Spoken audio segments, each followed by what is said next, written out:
All right, so we're back. We're going to get Orion out. We're going to do her first session with the remote collar. Remember, we're going to use very light level, a little bit that she can feel, nothing overwhelming, and then we start to teach her what it means. And depending on how she does, we might take it to the next level and start getting her onto a place. Let's get started. Leash goes onto the swivel ring. I'm going to undo her safety for now so I can put the collar on. That's going to go directly below the prong collar. Got the prong collar at the very top for the best directional guidance, and then we're going to put the remote collar up snugly against it. And the remote collar is the snugger of the two in terms of fit, so that will hold that prong higher on the neck for us. And then of course we have our flat collar there just at the bottom, just as a backup safety. All right, here we go. Come on. Now I feel like we can get down to business. Got the remote here, we're on level 1. Come, good job, good. She comes close to me, I'm gonna grab the leash close. Good job. All right, so she's away, right? And that's what I want, something within a short distance leash range. It could even be, for the very first time, it could be a 6-foot leash. And basically gonna tap the button, come, go and call her to me, good job. Little tap on the button, she turns, and right when she commits, when she turns and looks at me, I'm going to mark the behavior there. I'm going to say, good. When she comes back to me, little pat on the shoulder, pat on the head, and then I'm going to release her. I'm pushing the button at the same time that I give the command. It's simultaneous. I'm also directing her in the direction that I want her to go. So I want her to learn that the come command means to come to me. So I'm going to prompt her, the cue, or the command, and I'm going to help her achieve it.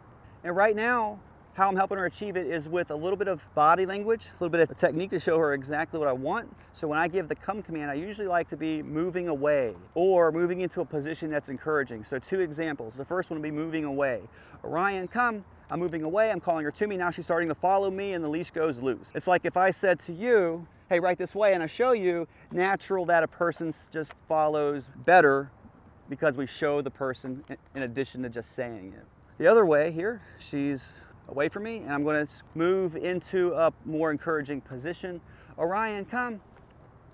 Good job. I'm down here. It's very welcoming.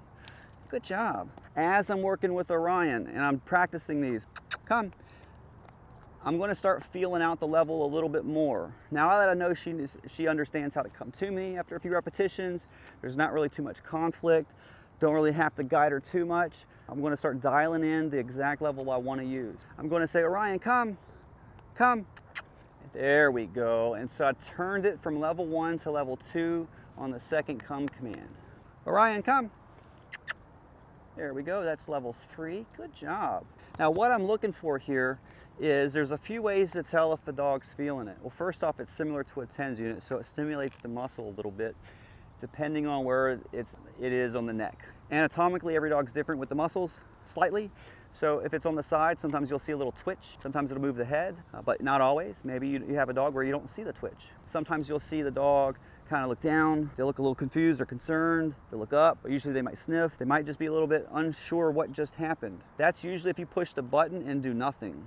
So what I'm actually doing is I'm pushing the button in conjunction with showing her what I would like her to do. So she's immediately able to pair the sensation with the action, and it makes sense to her. So there's no uncertainty for her as we're going about this. I'm helping her learn how to come to me, but I'm also helping her learn to feel the sensation and slow down. I'm actually ready to start getting her on a place. So we're going to take her over here. Now, when I say place, what I'm actually talking about is I want the dog to begin to follow my lead over different things, different items, different obstacles. And I want her to just build a little confidence. Some dogs are really unsure about stepping over a rock or stepping across a training cot. So I'm going to help her. I'm going to guide her. Come on. There we go. Good. I want her to make the decision to come up there. Orion, come. Good. Good. I'm going to stop her here in front of me, tell her how great she is. Orion, come. Place. Lead her with the leash so she doesn't go around it. A little bit of guidance here. And then she stops here. I'm not going to let her turn her head too much anymore. I'm going to help her head stay more in line with her spine, at least within 45 degrees of the center line, right? If she turns her head too far, the body starts to kink.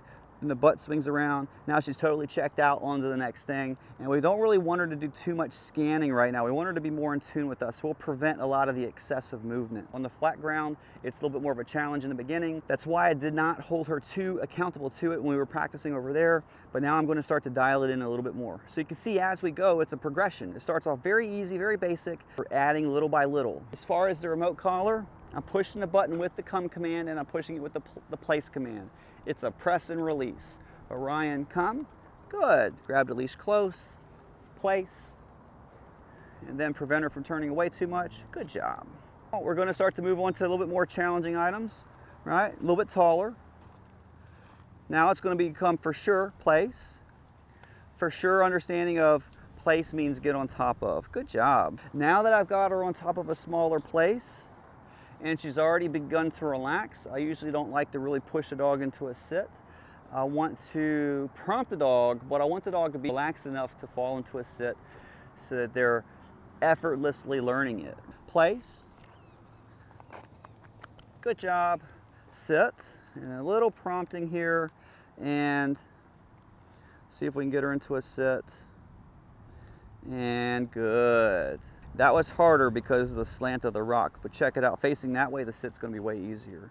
Place. Good. Sit. Good job. Good job. All right, so what I'm doing for the sit command is I'm adding a slight upwards guidance here, a little upwards pressure, and help her just kind of fall back into that sit. I'm also telling her to sit at the same time that I do that. Place. Good. Come. I'm adding that 180 turn. Sit. Good. So now we're progressed from teaching the prong, teaching the remote, teaching her how to come to us in a straight line or a semi-straight line with no real structure at the end of the recall, to teaching her how to get on a place, teaching her another place, and now we're adding sit, and now we're adding turns. So we go a little slow in the beginning.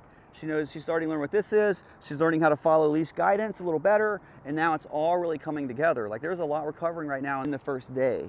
So right now, we've actually got the intro to the prong, intro to the remote collar. I learned a few more obedience commands with the remote collar. Now we're just going to do repetitions, practice, and in between we're also going to be adding in duration work too. Placing, gaining distance, staying on the place while we're doing other things. Sit command, down command, thresholds, doorways, recalls, and helping her learn to relax and be still at times as well. But thanks for hanging out for this video.